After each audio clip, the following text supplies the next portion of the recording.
என்னை போன்ற பல ஆண்டு காலம் உழைத்தவர்களுக்கே இந்த அங்கீகாரம் மறுக்கப்படுதுன்னா இளம் பெண்கள் எப்படி அந்த கட்சிக்கு போவாங்க? அப்ப மனசாட்சி தொட்டு எங்க இருக்கணுங்கிற முடிவுக்கு நீங்க வேணான்னு துரத்துற காங்கிரஸ் கட்சியில, பொம்பளைங்களே வேண்டாம் துரத்துற காங்கிரஸ் கட்சியில எங்க செயல் பண்றது? இந்த தடவையாவது காங்கிரஸ் கட்சி 33% பெண்களுக்காவது சீட்டு கொடுப்பாங்களா? தலைவர் பதவி கிடைக்கல. நீங்க நம்பி வாக்களித்தாங்க. நம்பி வாக்களித்த மக்களுக்கு இந்த திட்டங்கள்லாம் போய் சேர மாட்டீங்க. இப்ப 4 வருஷமா ஒரு காங்கிரஸ் எம்பி தான் இருக்கிறாரு. அவரும் அதுக்கு எந்த முயற்சியும் எடுக்கல, எதுவுமே பண்ணல. பதவி அவங்க எப்பயுமே தர்றது இல்லைங்க. நான் உங்கள்கிட்ட ஏன் பொய் சொல்லணும்? பதவி அவங்க பெண்களுக்கே தர்றதில்லை. அதான் முதல்ல இவ்வளவு நேரம் பேசினேன்ல, அவர் தான் எதிர்கட்சியாக கேள்வி எழுப்புகிறார். இன்னைக்கு அந்த இடத்துல இன்னைக்கு எதிர்கட்சிகள் யாருமே செயல்படலையே. அதெல்லாம் இன்னும் எனக்கு தகவல் தெரியாது. அது இருப்பாங்க, சிலர் இருப்பாங்க, அது எனக்கு தெரியல. இனிமேதான் அது உங்களுக்கு சர்ப்ரைஸா எல்லாம் சொல்லுவாங்க. எந்த 2 வாரம் அல்ல, அந்த 2 இல்ல, அவங்க அதையும் மீறி ஆமா அவங்க யாருமே பேசக்கூட இல்லைங்களே.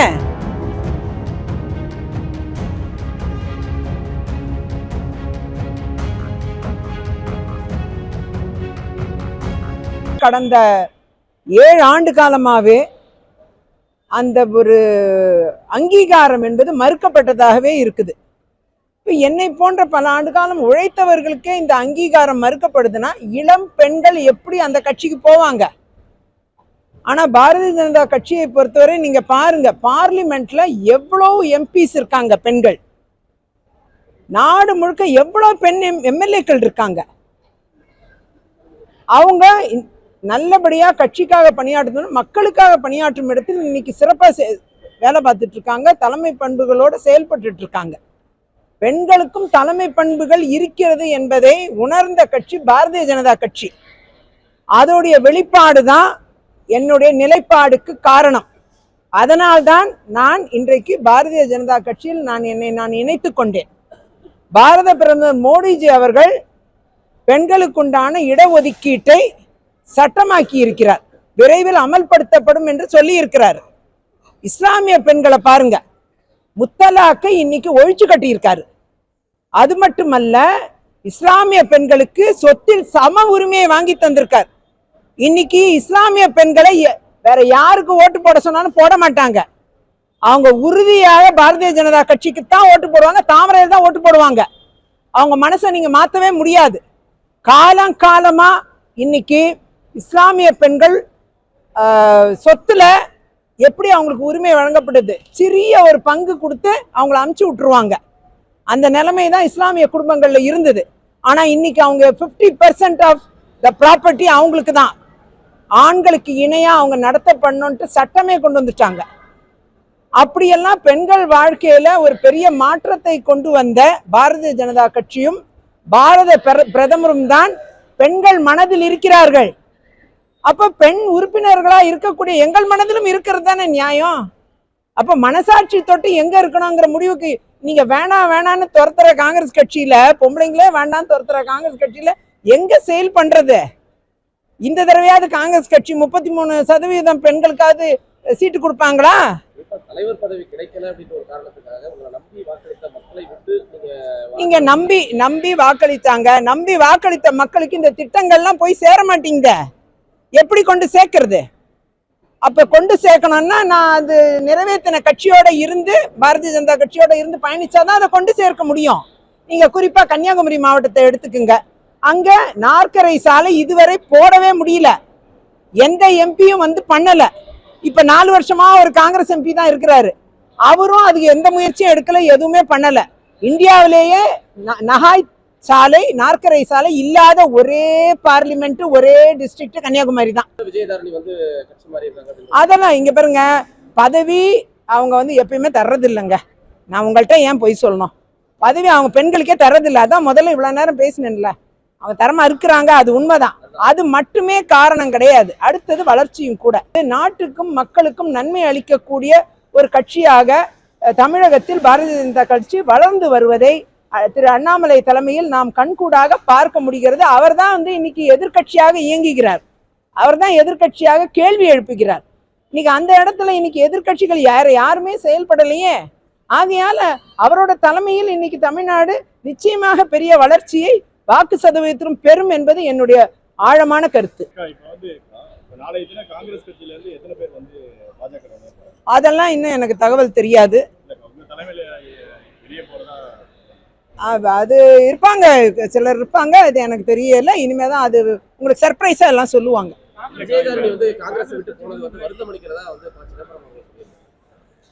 சரி, அவங்கெல்லாம் முயற்சி எடுக்கணும்ல. பெண்களுக்கு என்ன செய்யணும்னு யோசிச்சு முயற்சி எடுத்திருக்கணும். எந்த முயற்சியும் எடுக்கலைன்னா இந்த மாதிரி எல்லாரும் அவங்க வழியை பார்த்து போதான் செய்வாங்க. இன்னும் நிறைய பேர் காங்கிரஸ் கட்சியிலேருந்து விலகிட்டாங்களே. திரு கபில் சிபல், திரு குலாம் நபி ஆசாத், எவ்வளோ பேர், திரு வாசன், ஜி.கே. வாசன், எல்லாருமே அப்படி போனவங்க தானே. இன்னைக்கு ஏதோ ஒரு வகையில் புண்பட்டதாலும் ஏதோ ஒரு வகையில் மேலே நாட்டுக்கும் மக்களுக்கும் நம்ம பணியாற்ற முடியாதோங்கிற அச்சத்தில் தான் நிறைய பேர் வெளியில் போயிருக்காங்க. என்னை பொறுத்தவரை நாட்டு மக்களுக்காக உறுதியாக பணியாற்ற வேண்டும். இன்னுமே நான் ஒரு எலக்ட்ரல் பாலிடிக்ஸில் கண்டினியூஸாக 14 வருஷம் இருந்துட்டேன். என்னை பொறுத்தவரை மக்களை அணுகி இருக்கக்கூடிய சூழ்நிலையை என்னைக்குமே ஒரு சாதாரண ஒரு பெண்மணியாக இல்லாமல் நான் மக்களை அணுகி இருக்கக்கூடிய எலக்ட்ரல் பாலிடிக்ஸில் இருக்கிற நம்ம அதுக்குண்டான தளத்தில் நம்மளால் வேகமாக செயல்படணும். அந்த வழியை தான் அடைச்சதா பார்க்கிறேன். காங்கிரஸ் கட்சி எல்லா தளத்திலையும் க்ளோஸ் பண்ணுறாங்க அந்த வழியை. ஆகையால என்னை பொறுத்தவரை பாரதிய ஜனதா கட்சியில் பெண்களுக்கு அந்த வழி என்பது மிக நீண்ட வழியாக, விசாலமான வழியாக, இன்னும் பயணிக்கக்கூடிய நிறைய நல்ல அம்சங்களோட இருக்கு. அதனால நிச்சயமா அதிகமான பெண்கள் பாரதிய ஜனதா கட்சியை நோக்கி பயணிக்கக்கூடிய சூழ்நிலை மென்மேலும் ஏற்படும்.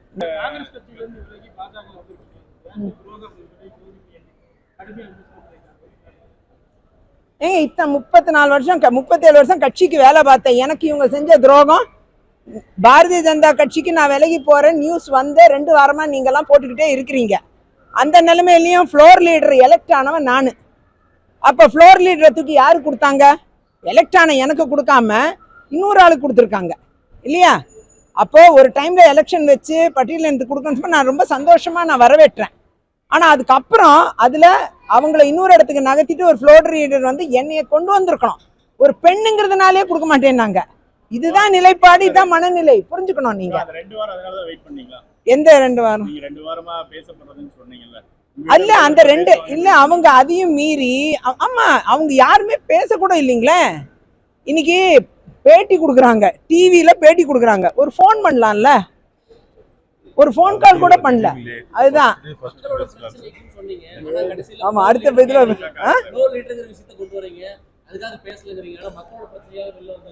மக்களோட பிரச்சனைக்காக இல்ல, அதுவும் ஃப்ளோர் ஆமா இங்க இருப்பேன். நீங்க ஃப்ளோர் லீடரை பொறுத்த வரைக்கும் ஃப்ளோர் லீடர் ஆகுறதும் மக்கள் பிரச்சனைக்காக தான், மக்கள் பிரச்சனை பேசுறதுக்கு தான்.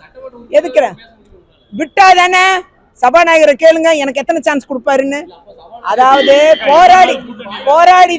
போராடிதான் அந்த சான்ஸை நான் வாங்கி பேசுறேங்கிறது உங்களுக்கு எல்லாருக்கும் தெரியும். நீங்க மறுக்க கூடாது சகோதரர்கள். நான் எவ்வளவு போராட்டத்துக்கு பிறகு எனக்கு சட்டமன்றத்தை ஒரு சான்ஸ் கொடுக்குறாங்கன்னு உங்களுக்கு எல்லாம் தெரியும். ஆகையால சொல்லுங்க என்ன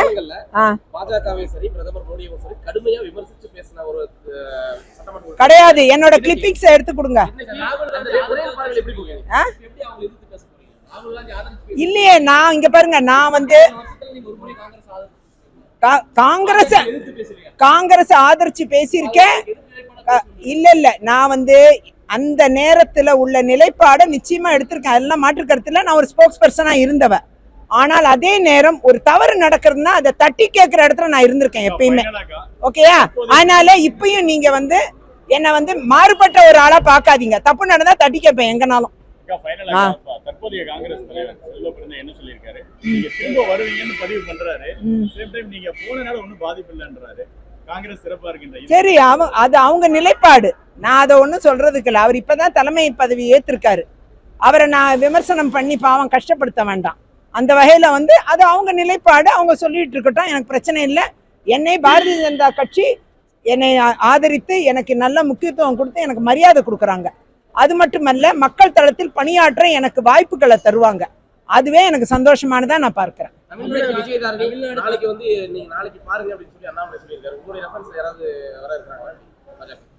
அது மாநில தலைவர் அவர்கள் தான் சொல்லணும். அது நான் முந்திக்கிட்டு சொல்லக்கூடாது. இளைஞர் காங்கிரஸ் பேட்டி கொடுத்திருக்காங்கன்னா விஜய் தலைவர் வந்து பெட்ரோமாஸ் லைட் சொல்லி சேர்த்துட்டாங்க, ஃபியூஸ் பண்ண பல்ப் விமர்சிச்சிருக்காங்க. அவங்க என்ன வேணா விமர்சனம் பண்ணிட்டாங்க. பெட்ரோமாக்ஸ் லைட்டு ஃபியூஸ் பண்ண பல்பா இருந்தா இவ்வளோ மீடியா போட்டு நீங்க என்ன கேள்வி கேட்பீங்களா? இன்னைக்கு சூப்பரா எரியிற எல்இடி லைட்டு அப்படிங்கிறதுனால தான் இவ்வளோ மீடியா நிக்கிறீங்க. நல்லா புரிஞ்சுக்கணும், புரியுதா? அவங்க என்ன விமர்சனம் பண்ணாலும் முடிஞ்சா அவங்க வளர்த்தி காமிக்கிட்டாங்க கட்சியை. நானும் சந்தோஷப்படுறேன். வேணா எதிர்கட்சி அந்தஸ்து கூட இல்லாம காணா போற லெவல்ல ஆக்கி வச்சிருக்கிறாங்க. இன்னைக்கு கொஞ்சம் அது வருத்தமா தான் இருக்கு. என்ன செய்ய, எதிர்கட்சின்னு ஒண்ணு இருக்கணும் கட்டாயமா, அது கூட இல்லாத அளவுக்கு பண்ணி வச்சிருக்காங்க. இந்த மாதிரி இருக்கிறவங்களெல்லாம் துரத்திட்டு இவங்க எவ்வளவு நாளைக்கு இவங்க இதை பண்ண போறாங்க? பேசி பேசி பண்ணாம கட்சியை வளர்த்துற வேலை நம்ம தம்பிகள் எல்லாம் யூத் காங்கிரஸ் ஈடுபடட்டும். நானும் வாழ்த்து சொல்றேன். வேணா